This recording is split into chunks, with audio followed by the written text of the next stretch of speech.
اچھا، جب یہ تو ہے عام انسان کے لیے نا.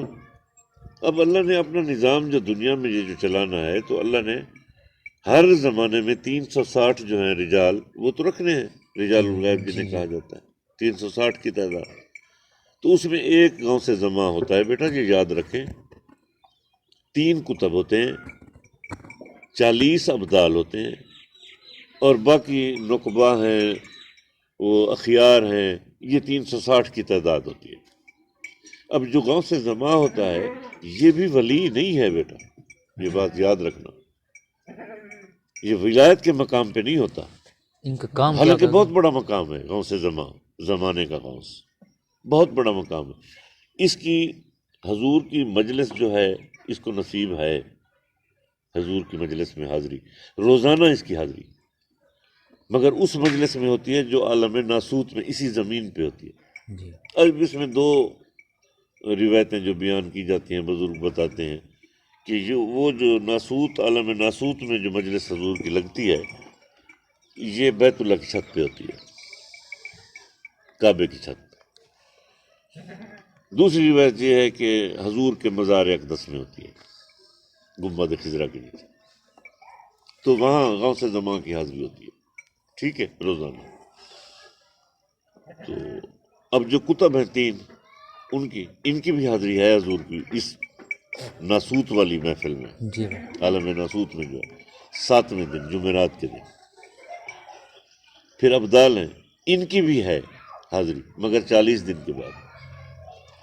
باقی جو ہیں نقبہ ہیں، اخیار ہیں، باقی جتنے ہیں، تو ان کی جو ہے یہ پھر بنتی ہے اپنا 360 دن کے بعد. سال کے 360 دن ہیں، قمری ایام جو ہیں وہ جی 360. تو 360 دن کے سال میں ایک دفعہ. اب جب غوث دنیا سے چلا جاتا ہے، اس کا وقت پورا ہو جاتا ہے، تو پیچھے یہ 3 کتب ہوتے ہیں، ان میں سے ایک کو ڈگری اوپر مل جاتی ڈگری اوپر حضور کی طرف سے ملتی ہے. اور یہ سلسلہ اللہ کا حضور چلاتے ہیں، اور حضور ہی ان کو پھر آگے وہ کرتے ہیں، اور پھر نیچے ابدال میں سے ایک کو کتب بنا دیا جاتا ہے. تو سلسلہ نظام اسی طرح چلتا رہتا ہے. اب یہ ہوا یہ. اب دوسری حضور کی جو کچہری ہے وہ لگتی ہے عالم ملکوت میں.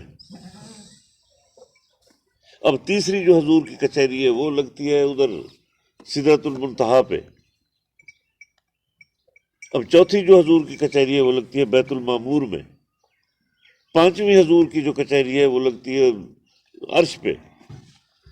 اچھا حضور، یہ عرض کرنے کے بیچ میں یہ جو غوث ہیں، کتب ابدال جو بھی ہیں، یہ آپ نے جیسا کہ پہلے بتایا تھا کہ یہ دست بیت نہیں کر سکتے، یا یہ ولی نہیں، یہ ولی نہیں ہے.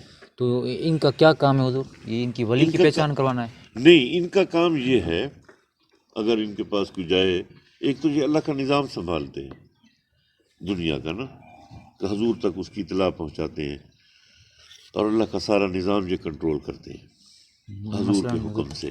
مثلا حکومت تبدیل کرنی ہے اس ملک کی، ٹھیک ہے، تو جو گاؤں سے زماں کی ذمہ داری ہے، کس کو لے آنا ہے، کیا کرنا ہے، ٹھیک ہے، کس علاقے میں بارش ہونی چاہیے، کس علاقے میں نہیں ہونی چاہیے، یہ حضور کو انہوں نے یہ سارا کچھ.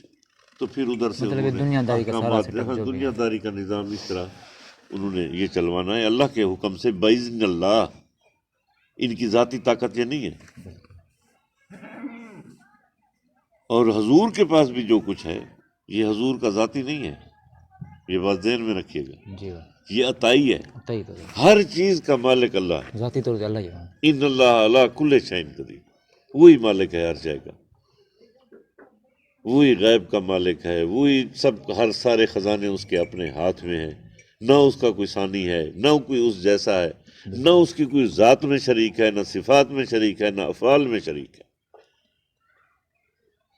نقطہ کمال کا آخری جو سرا ہے اس کو اللہ کہتے ہیں. ذہن جس کا تخیل جس کا ادراک نہ کرے، انسانی سوچ جسے، وہاں جبریل کی سوچ نہیں پہنچتی جسے، جو ذہنوں کو چکرا دے، کیونکہ اللہ لامحدود ذات ہے. ہماری عقلیں محدود ہیں، تو محدود میں لامحدود سمٹ جائے یہ نہیں ہو سکتا. تو انسانی عقلوں میں وہ اس لیے نہیں آ سکتا.